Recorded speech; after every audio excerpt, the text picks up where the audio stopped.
What up, what up, what up? So, we headed to Birmingham, Alabama. And he is.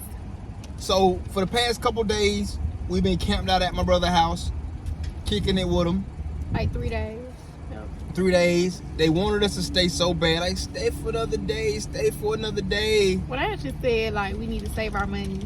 So y'all need to save y'all money. Y'all need to stay here. They did say that. Save y'all money, stay with us. And I told y'all, that's what family do. Family loves you so much. They care about you so much. Mm-hmm. And sometimes they try to put their love on you. But sometimes, like, that ain't God, though. You know what I'm saying? It's God, it's their love trying to, do what they know best. But God is telling us that we got to go. We got to get on the road. We got to see what it's talking about. And here's the thing. We make money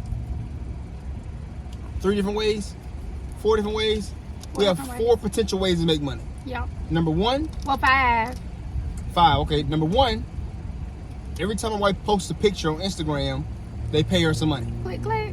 Every time she posts a bitch on Facebook, they pay her some money. Click, click. You alright? Every time she goes live on TikTok, she gets paid money. Sometimes 2 cents, sometimes $97. Just depend on the day. Just depend on the day. And also, you see the brand, My God? Check the brand out. That brand is relaunching here right now. All right? So we get paid when we make merch sales. So those are the 4 ways we get paid. What's the 5th way? And the 5th way is I'm still selling stuff. I still want to sell stuff. Okay. Scrap that way. Why? We got 4 ways on the road travel. We ain't selling nothing traveling around. Like, that don't make sense. Right? We got 4 ways to make money. You was just so down for it a few days ago. We got 4 ways to make money, y'all. No, but you were so down for it a few days ago. What changed? We don't have time. It's a distraction right now. We ain't got time to pick stuff up, go here, go there. We're actively moving around. What you gonna sell in Alabama? You made me think that it was a good idea when we was talking the other day. Yeah, but it's a distraction. It slows us down from doing what the main purpose is. We got 4 ways to make money. And that's the thing, too. In life, distractions will come up. You can do all these things, you can do all this stuff, but all that stuff takes time to do. And again, we got 4 ways to make money in this season. We need to be making money as much as possible as we can. Now, here's the thing. I say it to say this. When we stay with family or anybody else, my wife is, I don't know if you guys ever did the DISC assessment before. If you have, you should look it up. If you haven't, some people have done it for work, but I recommend doing this. It's a behavioral analysis assessment to tell you how you behave in certain situations. You about to talk church for me? Nope, I'm not. So on my DISC assessment, I was a high D, which means I am like a doer, a producer. Give me a task to get it done, I'm going to get the task done. And most times I'm a guy that say, you know what? I'd rather do it my own way because I know I probably do it the best way. In my mind, that's how I think. What's the saying? If you want it done right, do it yourself. That's what high D's think. I just do it myself. Sometimes they could rub people the wrong way, piss them off, whatever. But I'm high D. My wife is a high I individual. So there's 4 letters, D-I-S-C. She scored the highest in the I category. Now the I category is referring to influence. Okay, so being able to influence other people, like she's a real loving person, and high I's typically put others before themselves. I'm making a point here. Here's the point. When we're around other people, she puts other people before herself. Anybody, she's in conversations, she's so loving, she's asking all these questions, she's taking care of baby, she's doing all this stuff, but what isn't she doing when she's doing that? I guess you gonna say I ain't working. She's doing the 4 things that make us money. So for me, knowing my wife, I have to put her in an environment that's going to isolate her so she works constantly. Because if she ain't working, we ain't making no money. That's just what it is. She told me, Adam, you done working? I don't want you to work no more. I'm going to make the money. Then you said that. I did say that. So what we're doing is while we're traveling is for that reason. So we can get her to a place, put her in a great environment so she can get in her bag. And we can see the world. My kids can see the States. Our kids are with us. We hauling it off, man. They never been to Bama before. We all going to Bama. You know what I'm saying? First time as a family. It should be good stuff. It's going to be fun. What's your thoughts on that, Ian? No, I thought he was about to try to test about me, so no, it's not bad. I do believe that when you're in the space of other people that you should try to impact them as positively as you can. And I feel like when people are around you, that time should be made memorable because you never know what somebody else is going through. Like, yeah, you know what you're going through, but you don't know what somebody else is going through. So I don't try to purposely put off what should be important to our family. I just also realize that everybody got something going on. So just because you're vocal about what you got going on doesn't mean that everybody else doesn't have something going on. And sometimes all they need is a smile. And I can give you a smile. I can give you a listening ear. I can give you that stuff. So, you know. But we out. We on the road. She'll give you a smile. She'll give you a listening ear. She'll ask you a bunch of questions. She'll change your baby diaper. She'll wash your dishes. She'll sweep your floor. She'll do all that stuff. And the way she answered that question just solidified my point. She's a high I individual. She puts others before herself. And in this season, we can't be doing it. In this season, I need her producing. So, as the head of house, You alright? chip got stuck in my throat. Them damn chips. Eat your chips. You want to be mean, y'all. Let me tell y'all, I opened these chips and I started eating them. And he usually eat like, first of all, Adam eat anything. He like I don't eat potatoes. anything. That's when why. I wasn't done. I was saying when it comes to potatoes, he eat anything. He love his potatoes. So potato chips, French fries, baked potato, sweet potato, potato wedge, potatoes. He love his potatoes. I do love potatoes. So I got him these because typically he like mess these up, and they like the healthiest of all the chips. And I like chips like this. So apparently I got him these last time, and I didn't get him these today, so I ate two, and he was like, "Slow down on them chips." Whoa, and took it from me. I'm like, "What are you doing?" He was like, "I told you give me the exact same thing you got me last time." So I took my drink back, and I said, "Well, I ain't get you no drink last time, so you can't have none of my drink." She did. Being petty. Being super petty. Super duper petty. But yeah, man, that's it. So that's the update. We're leaving Lawrenceville, Georgia, heading to Birmingham, Alabama. It's like a 2-hour and 49-minute drive. But the highlight of the trip is going to be this. What? We're going to Rock City Church in Birmingham, Alabama to pull up on Pastor Mike Jr. PMJ, they call him. Mm-hmm. We heard a sermon. Been seeing him on TikTok. We're like, why not go? You know what I'm saying? Why not get in the room with other people who believe in God and got that crazy faith like we do, and, you know, just see what happens. And we get to see the city a little bit. Stay there about 3-4 days. Airbnb it out. See what's going on. Yeah, so we'll be in Birmingham. Today is the 8th. We'll be in Birmingham from the 8th to the 12th. On the 12th, I think our checkout is like 11 a.m. We have to get on the road and get to Statesboro. That's probably going to be about a 6-hour drive. Yep. And when I get to Statesboro, I have to do my mama hair, Yep. pack up the car, and then we got to leave because we're going on a cruise on Thursday. So it's definitely going to be like About a to be bam. lit. We on the move. Adventure to the ultimate lifestyle. But I'm gonna be going live, so if y'all want to donate anything, y'all come on my live and y'all give me some coins, because I'm gonna take them. Only she add value. You ain't gonna get no money just because she ain't no value. She gotta add value. We on the road. Let's get it. Full live, let's go. Ultimate lifestyle. We coming to find it. Let's go seek God. Alright, don't spill that drink. Hey, family. Are y'all ready for this adventure? Yeah. Say bye. Bye. Let me tell y'all, I was literally listening to something the other day, and it was somebody like sharing their testimony, and that is so beautiful. I love that. I'm not saying nothing about it. But as they were sharing their testimony, they were saying like, yeah, God is just protecting me. Like, I ain't been through nothing for real. Like, life has always been like great. I really never had like no down moment. I mean, like, life was good for them. And I love that for them. You know, I love that. Not hating on that. But what it did make me question is, how do you know God if you never had to test God? If you never had to like rely on God? How do you know that he's real? Because had I not been through the things that I had been through and was able to overcome them with my faith, with the vision and the guidance from prayer, I can't tell you that I would believe in God. I only believe in God because God has put me through certain seasons that I'm like, once I overcame them, I'm like, listen, this couldn't have been only me alone. Like, this just could not, I could have not done this just like this and then came out still living, still surviving. Like, I couldn't have done that. The only thing that I can say brought me through was God. So then I was really curious. I was like, I wonder how other people feel like about this topic. Like, do you believe that somebody doesn't have to go through something to be able to experience God? Do you believe that it could just be like gumballs and roses and they can still get the effects of God? God is good. God is a good God all the time, right? So I'm not saying you got to be like homeless or you got to just, everybody got to be dying and stuff for you to encounter God. But I do believe that you have to, at a certain point, come to a crossroads and you have to decide, am I going to follow the path that's easy?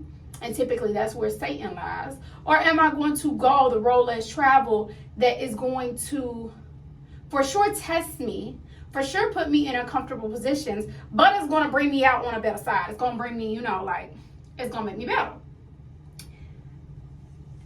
That is what I believe. And I'm like, you can know God's good when you made it. And God is good, God is good. But who are you relying on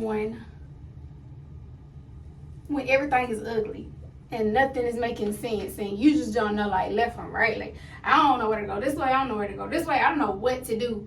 I just know in this moment I'm really hurt. I'm really in need of something bigger than myself. I need a stronger force to pull me, because in this moment I can't carry myself. I can't stand on my own 2 feet. I'm not stable enough. I don't have a clear enough vision. I don't have all of the answers. I don't know. I'm just here. I'm just like a vessel just standing here looking for help. And that's when I believe that you encounter God. And for like your first time to be able to say like, wow, God is real. And so I'm like, okay, it's cool when people say they believe in God, but what is your testimony with God? What has God saved you from? What has God been there with you from? What have you felt like you just could not do, overcome it and been like, I don't know how I did that. I don't know how this happened. I don't know how this was possible. Wow. Like, just wow. That's God. Those moments are God. And until you go through something to be able to truly experience him, I'm just really curious on how you know who he is. Like, how do you know to believe if you've never been forced to believe? But yeah, so I'm just curious to know, like, what are y'all thoughts? And do you believe like you have to have a time where you needed to lean on God to be able to believe in God? Or are you just kind of like, nope, you could just know. You could just know. Because other people have testimonies, right? So someone could say, well, I've never seen him work for me, but he's worked for everybody around me, so I know he's real. But I'm like a person, I just can't believe what everybody else say. I got to experience it myself. Somebody could tell me that this gold, if I go out to the beach and I dig 10 feet deep, I'm going to find some gold. And at the certain beach, if you go dig 10 feet deep, you're going to find some gold. And you guarantee to find gold. You guarantee to find gold. I'm not going to believe it until I get out there and I experience it for myself. Now, I hear what you're saying. That's not me saying that you a liar. But it's kind of like, okay. Like, all right, yeah, that sounds good. Yeah, I got you. But when you experience something, that's a whole different level of belief. Because now, I don't care what you tell me. I don't care what you say. I don't care what you've experienced, what you believe, what you don't believe. I know that whatever that experience was real. And I know how it made me feel. I know what I had to endure. And I know the outcome. So, I believe. Whether somebody else believes or not, I believe. So, that's kind of like when I be thinking about, like, God, I'm like, is that not the same thing? And it could just be me. It could just be me, but I'm really curious to hear, like, y'all thoughts and perspective on that, because when I seen that the other day, I was literally like, this is interesting. And I could be the only person who think that you gotta go through something to really, feel it. But if I am, y'all let me know in the comments. Tell a girl, you're wrong. That ain't right. And I'ma still be like, my experience has taught me, but I'm gonna say, okay, I got you. And maybe if you can articulate it good enough, I'll understand what you're saying. And I'll be able to see, like, the other perspective of what, like, the point you're trying to make.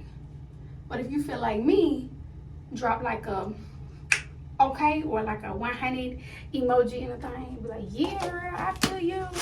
I'm with you. I feel exactly what you're saying. I forgot this phone storage. And let me see if y'all can tell. Y'all gonna be like, girl, you are embarrassing.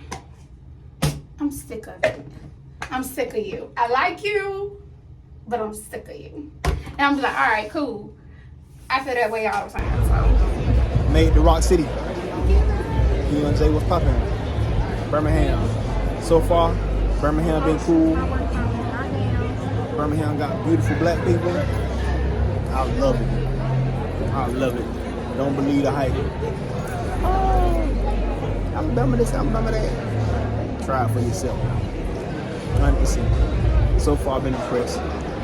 Beautiful people, beautiful energy. Nothing about to go up in church. Let's get it. And Jay, what up, Luke? Which means some stuff in your life that you waiting on and don't realize it's waiting on you. But you're so busy arguing with people logically, you ain't declared nothing spiritually. I don't know who I'm preaching to, it was 70 y'all, but every resource I need in 2025 is coming to me now. Every door I need opening here is opening now.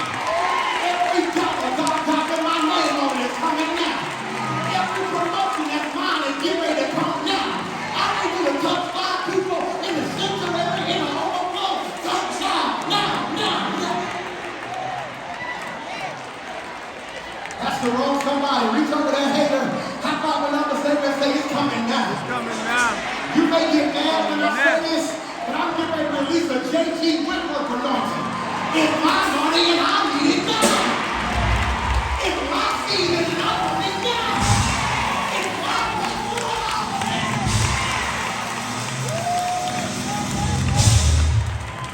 Logically, I can't get to the other side. Emotionally, if they don't help me, I'm not in my feelings. When I ask them to help me and they won't help me, stop being emotional.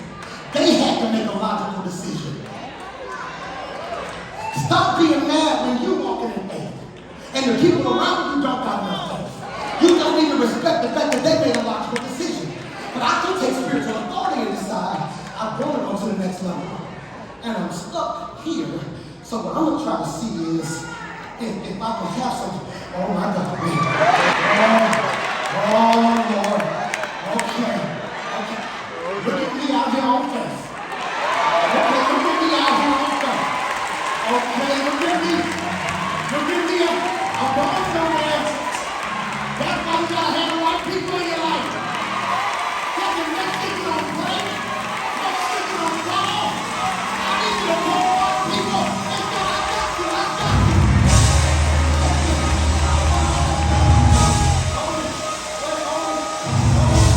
Take me up. If you can't help me up, get out my life. If you can't help me up, thank you. I'm here.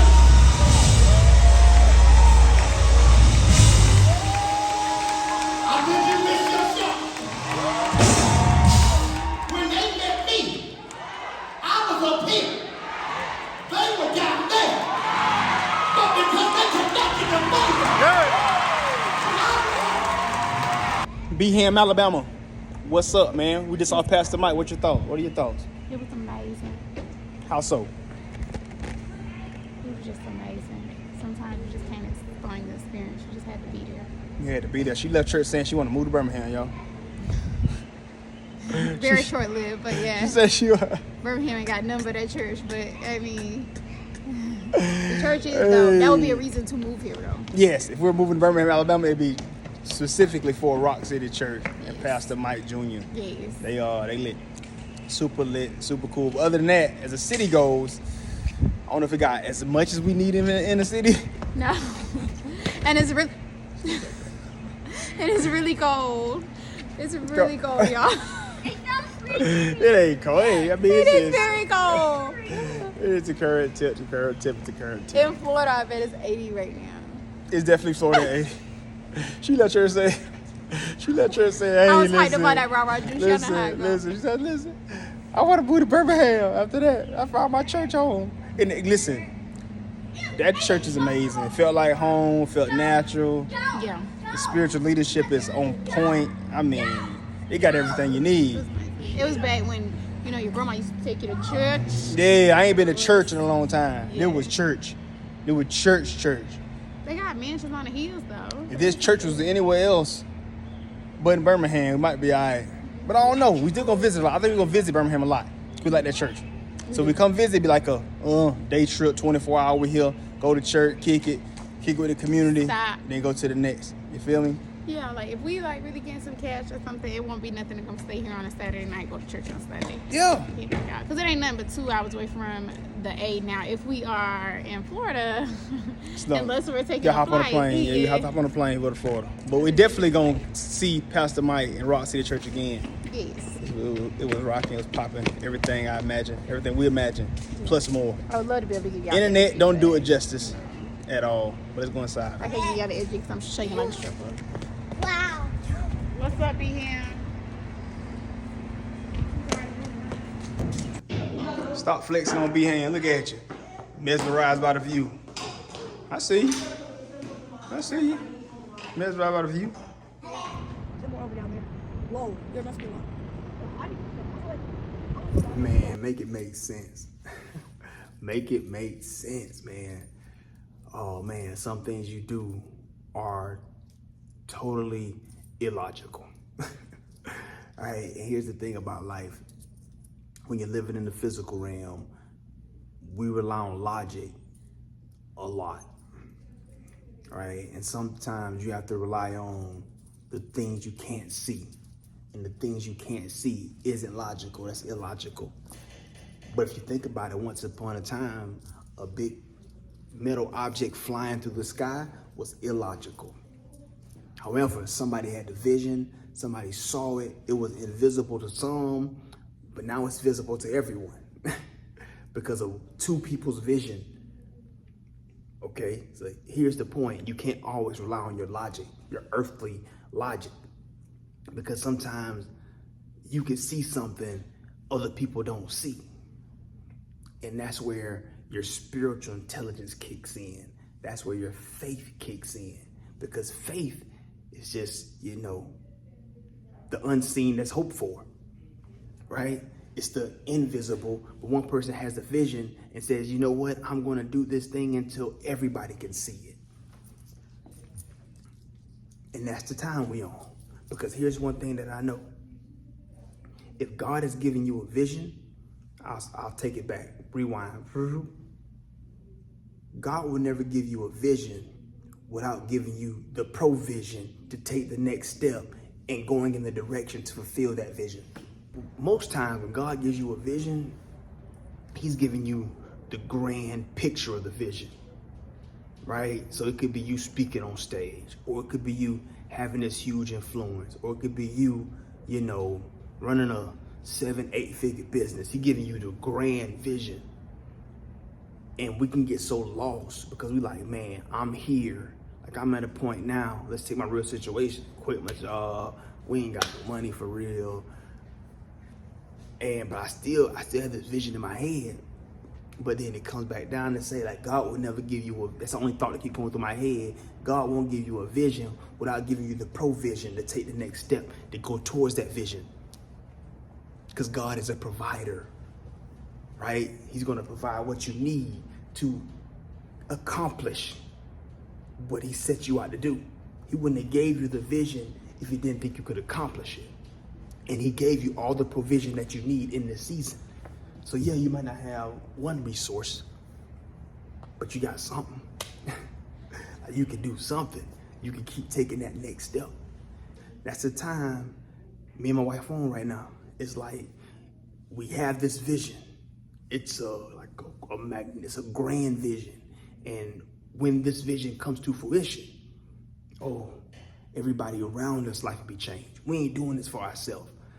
Right? Like, because if it was just me and her, we could survive like how we survive. But we got kids, we got parents, we got siblings, we got friends, we got like people we don't even know yet, that we know that when this vision is accomplished, we're going to impact millions. I'm gonna put a big number on. I'm gonna start at millions. But that's a scary part, and that's a tricky part. It's scary because man, like if I'm being logically today, we ain't there yet. We're nowhere near it. So logically, it could be like, man, boy, you a fool, that can't happen.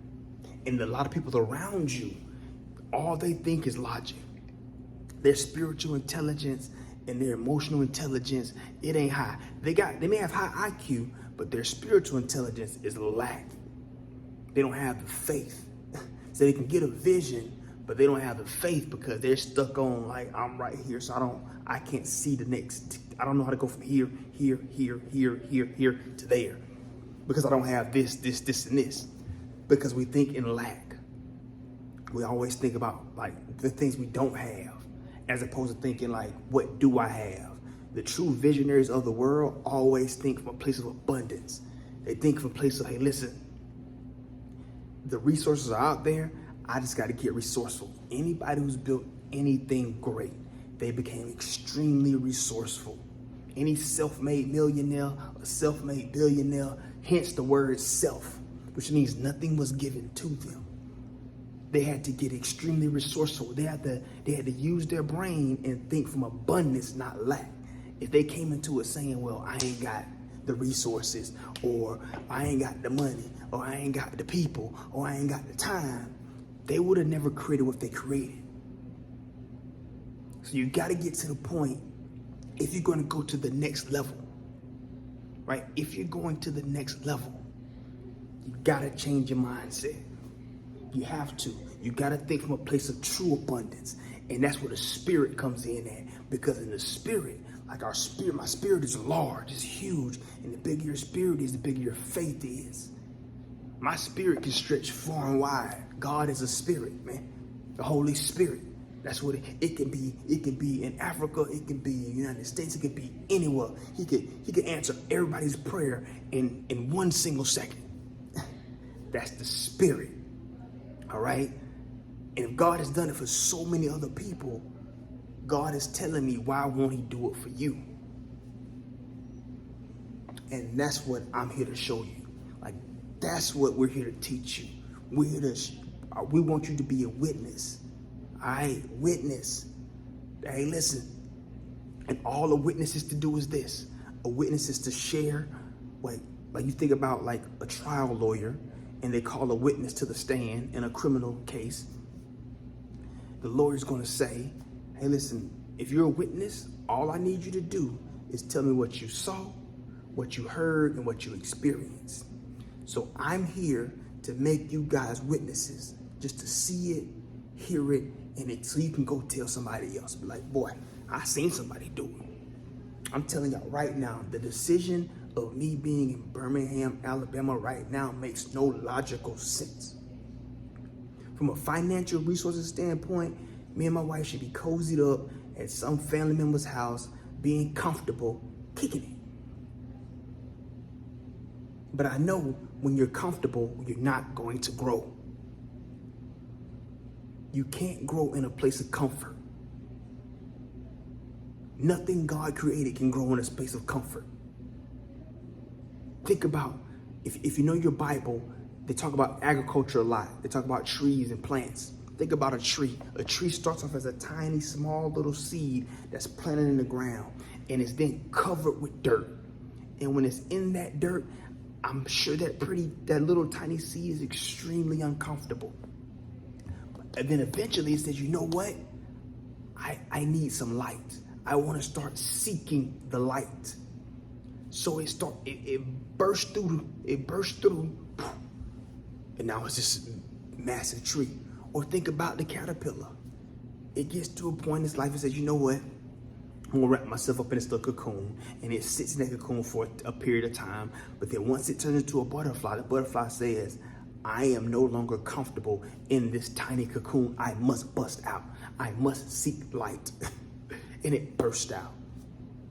You could say the chicken and the egg. Same thing. You could say the tiny sperm cell inside of the mother's womb. Eventually, that sperm cell grows. It turns into a small little infant. And that infant says, you know what? I need to get to the light. I gotta seek the light. I gotta get up out of this dark space. I gotta bust out. boom, then birth happens. So it's the same thing when you're trying to go to the next level. And so many people are stuck at their same level they've been at for the past 5, 10, 15, 20 years. Look at your life. Look back 5 years ago and be like, dang, I ain't had no growth in my family. The only thing that's happened to me is I gotten older. I got a couple more gray hairs. Like, if that's your story, if you keep thinking like, dang, man, why, if I do an audit of my past, 5 years, past 10 years, boy, it look really the same. I'm making about the same amount of money I was. I'm living in the same house. I can only give it, I can only, give a little bit here and there. I can't really do that. I want to do more, but I can't do it. If that's your same story, and it's been 5, 10 years, the only reason that's your story, it's only one reason.